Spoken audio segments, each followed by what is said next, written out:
পাবনার সুজানগর উপজেলার আমিনপুর থানার বিরাহিমপুর কবরস্থান থেকে এক রাতে 21টি কঙ্কাল চুরির অভিযোগ পাওয়া গেছে।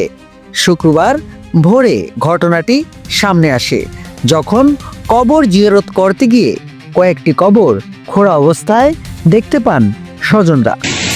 সকালবেলা জানতে পারলাম হলো যে কবরের নিয়ে গেছে 21টা কঙ্কাল নিয়ে গেছে। আমার বাবা আছে, চাচা আছে, দাদা আছে, সবাই আত্মীয় স্বজন নিয়েছে। ধরেন যে আবু জাহেলের মতন লোক।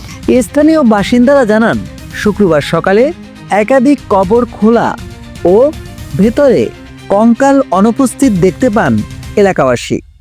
এরপর দ্রুত খবর ছড়িয়ে পড়ে এবং ঘটনাস্থলে পুলিশ আসে। বেটা মারা গেছে 16 মাস পরে ইব্রাহিম কবরস্থানে 2 সাঙের কবর কঙ্কাল নিয়ে গেছে। সেটা কি মানুষ, পশু? সে তো মানুষ না, ওরা তো মানুষ না, ওরা তো পশু। ধারণা করা হচ্ছে বৃহস্পতিবার গভীর রাতে কোনো সংঘবদ্ধ চক্র পরিকল্পিতভাবে এই কবরস্থান থেকে অন্তত 21টি কঙ্কাল চুরি করে নিয়ে গেছে। পাবনার আমিনপুর থানাধীন ইব্রাহিমপুর কেন্দ্রীয় কবরস্থান, প্রায় 3 গ্রাম মিলে এই কবরস্থানটা।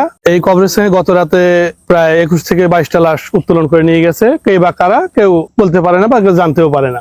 এই যে একটা ঘৃণ্য কাজ, মানুষ মরেও শান্তি নেই, শেষ ঠিকানায় যে একটু শান্তিতে ঘুমাবে সেটাও দুর্বৃত্তদের দ্বারা সেটা সম্ভবপর হচ্ছে না। নেয়ামুন নাকিব, বাঙালি নিউজ বাংলা, ঢাকা।